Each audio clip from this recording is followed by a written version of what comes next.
Not all fight camps start positive, and Martin Duarte experienced that in week 1. After often showing fatigue, Martin is out to prove to Kru Neil that he's willing to put in the work, train hard, and become coachable, so MTK GYM and he can become victorious.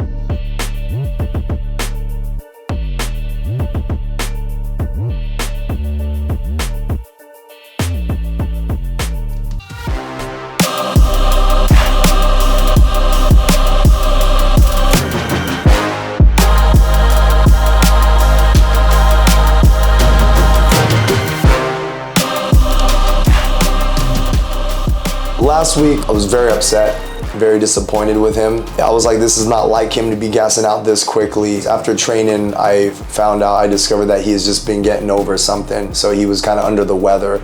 And he said that's why. He's like, sorry, Kru, I'm completely gassed. But he's like, I'm getting over it though, I'll be better next time. And sure enough, he was. Conditioning was a major factor in this whole thing, for sure. I started running a lot more, I started swimming. Today's biggest point that I wanted to kind of implement with the guys was definitely their breathing. I started really working on focusing on my breathing in the sauna as well, and holding my breath. I noticed that's been helping my lungs a lot. Same with just breathing through the nose as much as I can. Positive air through here, negative air through here. Breathing is the lifeline of a fighter, right? I don't care how good of in shape you're in. If you are not breathing, you're literally just killing yourself. And that's something that I wanted to kind of test out this week, was just let me give them a crazy duration. So they did a 20-minute round, and after every 3 minutes, they would have to switch partners. So everyone had to go at a 20-minute duration. This forced them to focus on good breathing habits while they're being active, while implementing everything that they've been taught. A lot of the time we get caught breathing through our mouth, and that's how we gas out a lot faster, and our mouth dries out 3 times faster, and we're more liable to being caught and knocked out. Today was a lot better. Definitely a 30% increase from last week to this week. So today what I was noticing that Martin and David, what they were doing is when they were implementing some head movement, they would switch stances in the process. And then every time their partner would continue throwing, they would try to switch stances again. And what I was noticing, it was they were fumbling their feet, which caused them to get hit more where they couldn't retaliate. So I gave them some pointers. I told them when they're getting hit, they're evading punches, they're switching stances while doing it. Now in that switch stance, stay there. Stay there for a little bit more, evade some more punches. And then when you're ready, switch back to your normal stance. And I said, if you implement this, you will feel a lot better. You'll be more efficient. You're showing strategic footwork, but it's gonna play in your favor because you'll be able to always fire back with good balance. My next thing that I'm really gonna be targeting on is obviously clinching. So I wanna focus on working in the clinch the whole time. And then just literally cutting off my opponent. Anytime they feel like they can run away, just cutting them off, Michael Myers style, just boogeyman all day, just stalk them down and attack and kill. That's all I gotta do. Boogeyman, that's what they call me, the boogeyman, so I gotta live by that name. So tonight I wanted to show them just a cool benefit of standing your ground. You have an opponent who's just wailing on you with heavy punches, and a lot of times is, they're taught to counter back with some kicks. When someone's firing a lot of heavy punches at you, don't forget to use your legs, right? But then what about when people are trying to push you? So I showed them a cool technique that when you stand your ground, when someone tries to push you, how easy it is for you to throw a lead leg kick and then switching stances. So they were all orthodox fighters today. So they would throw their lead inside thigh kick, and when they would get pushed, they were able to catch themselves and end up in a southpaw stance. And from that southpaw stance, they realized like, wow, I can throw lead jabs, I can throw anything from this stance. So they saw the beauty of how even if someone tries to shove them off balance, they're still able to counter that move while still being balanced. Moving on, we're gonna start upping the pace now. We're gonna start doing a lot more heavy drills. So next time we do it, it's gonna be more intense. During the second week of camp, I ended up injuring my knee. I hyperextended it inwards during clinch when I got swept. His partner tried to sweep him, he went down, but then his knee got tangled up with his partner's leg and it just kind of hyperextended his knee. So it gave us a little scare. So I just been rehabilitating that knee. You know, I started running again at the beginning of the 3rd week. I just made sure that I rehabilitated, did some ice baths, did some sauna, but now I'm bouncing back. Cardio's going through the roof. You know, when fighters get injured, they're banged up a little bit. Obviously they cannot rest. They have to keep training, but now it's modified training, right? If someone, for example, bruises their shin, I'm not gonna have them keep kicking with that bruised shin.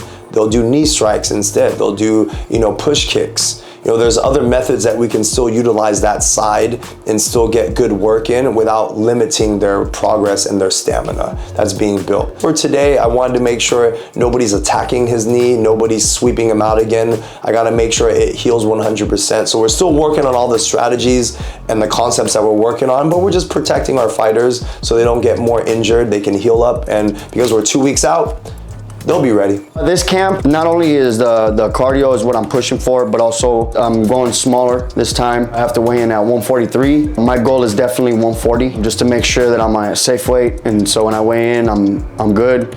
And then be prepared for the fight the next day and do it properly. Weight cutting is probably one of the hardest parts. You have to be super disciplined. Make sure you're doing everything properly. Your calorie count's good. Also, your sugar intake is good. You're not intaking too much to where you're carrying too much fat on your body, and making sure your hydrations is good as well. My last fight, I weighed in at 147. This one's 143. Which is not too bad, not too shabby, not too far apart, 4 pounds. Not many people are excited to cut weight, but I always like to have a goal and surpass it. That's why this camp feels even better, even though it started out rough. I love it because it's pushing me even harder to reach my full potential. Remember, you don't reach your full potential if you're not being pushed to your limits, if you're not exceeding your limits. If you're not doing that, you're not growing. We are just 2 weeks out. Today was definitely a push. This is stuff that I had my guys doing tonight that we weren't typically doing in previous camps, just due to what I've been seeing and what I feel like they just need that extra push. The best way to really test their breathing is to incorporate 2 different styles of workout. Kru came up with a right idea of 1 minute rounds, 1 minute of sparring, and then 1 minute of clinch. But in between those minutes, I had to do 3 suicides really fast, suicide runs. And then during the second round, we ended up having to carry our partners instead of running. That right there, it's shocking the muscles, shocking their body, and it's training their minds to stay strong and to make sure no matter what's happening, you gotta maintain your breathing. And that's what ultimately what I was trying to test today, is to really shock their bodies and really enhance their focus on the breathing technique. The mindset really gets tested because you're super gassed out. You're carrying a 170-pound guy or 150-pound or maybe even a little more than that. You're still trying to spar. You're still trying to carry your hands up, and you're still trying to kick and knee and clinch. It's not an easy game, but someone has to do it. In this sense, I'm very happy at the week we're at right now. I'm happy with his progress because it's a huge change from the first. And like I said, one thing I love about Martin is that I can be straight up with him. I don't have to sugarcoat anything. I can just tell him how it is. He's very coachable. He works hard. So I don't ever have a doubt in my mind that he won't put the work in. I know he will, and that's what he's been doing, and that's why I'm seeing the progress that I'm seeing. And now it's a matter of just constantly keeping that up and just intensifying it just a little bit more until we get a little closer to the fight, then I'll taper it down. One thing I keep hearing from a lot of people is like, oh, this is Martin's comeback fight. This is Martin's comeback fight.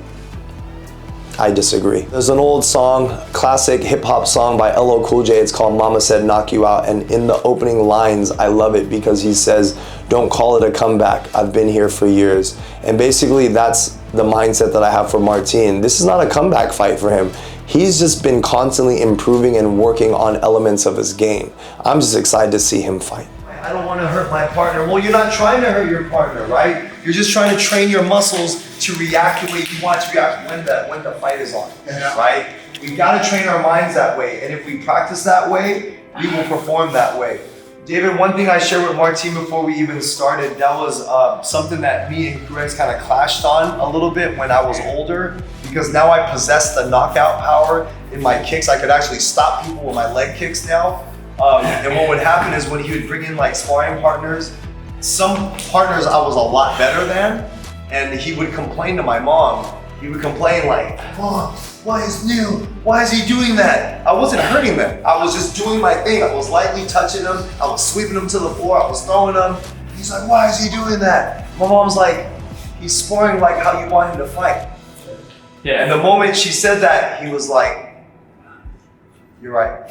You know what I mean? But he would get mad at things like that. And my mom was like, what are you getting mad at? He's not hurting his partner, but he's practicing like how he wants to fight, like how you want him to fight. Yeah. You know what I mean? So it really goes to show, and like I said, it took one fighter to tell me this one time, oh, Kru Neil, I'll put my hands up when I'm really fighting. I learned from that, yeah, his hands were even lower, right? So I said, never again will I do that. So that's why I'm on you guys about, you guys can't start the sparring session with this and then waiting for your partner to go, because if you keep telling yourself, oh, I'll do that in a fight, no, you're training your body to start a fight like this, to wait for the opponent to throw. You know what I mean? You'll fight just the same. If not, you might even be a little bit slow. So I should be urgency like how I opened up the last fight? That's right, absolutely. Just ran across the ring and just get down. Yeah, absolutely, just like that. Get going. Why are we waiting? Yeah. Martin learned from his last fight, you just recently learned from your last fight. The moment we lose that sense of urgency, we're giving them an opportunity to recover and capitalize back, right? You learned from your last opponent, when you bombarded him, he couldn't get into a rhythm. He couldn't get into this style. But the moment you start backing off and waiting for that opportunity, now here he goes. Now he's able to switch stances. He's starting to able to gauge. He's starting to time you now when you're coming in. This guy that sounds like this, he's all legs, guys. Yeah. Remember that, he's all legs, which your opponent was all legs. He attempted to throw some elbows, but because your guard was so tight, you didn't get any of them. You know what I mean? So that's why I said I was happy with that performance, because your last fight, you were getting hit with elbows, you were getting punches, you were getting thrown all over, you were losing balance. This fight, that did not happen. You know what I mean? That did not happen. So that's a big win right there. Now you learn, all right, I gotta be consistent. I have to be urgent. Why am I letting up? Why am I giving that guy a chance to recover? Why? And same with you, Martin. You guys gotta fight smart. Your last opponent was physically strong. So if you're fighting a guy who's physically strong, we're not gonna clinch with him. We don't need to. We're not gonna fight at our opponent's strengths. Your last opponent, his strength was finding rhythm and taking his time and trying to be a real beautiful technical. No, let's make it ugly. Because when you made it ugly, that guy didn't know what to do. You know what I mean? Martin, you learned too from the last one. If you wait, you're making it, now you're allowing them to recover and then now they're scoring points, right? We're not doing that this time, guys. We need to go in there with that mindset of, I'm gonna what? Beat them up for 3 rounds. No more of this fighting of, I'm gonna knock this guy, I'm gonna try and knock this guy in the first round. Because your fighting shows that. Your fighting shows I'm just trying to knock this guy out in the first round. What happens if you don't get it? Now that psychologically fucks with your mind. Right. Does that make sense? Yeah. So let's not we go in there and think, I'm gonna beat this guy up for 3 rounds. You go in there with that mentality, like I said last time, you go in there with that mindset, your mindset's gonna be ready for a 3-round war, that you're gonna beat this guy up for 3 rounds. That's it. Come in there with that mindset. Every time you tell someone, you come to watch my fight, you'll watch me come beat this guy up for 3 rounds. The more you say that, the more it ingrains, and the more you believe it, the more you get our community to believe that too. That's now they know it's gonna go 3 rounds, but it's gonna be a beat up war.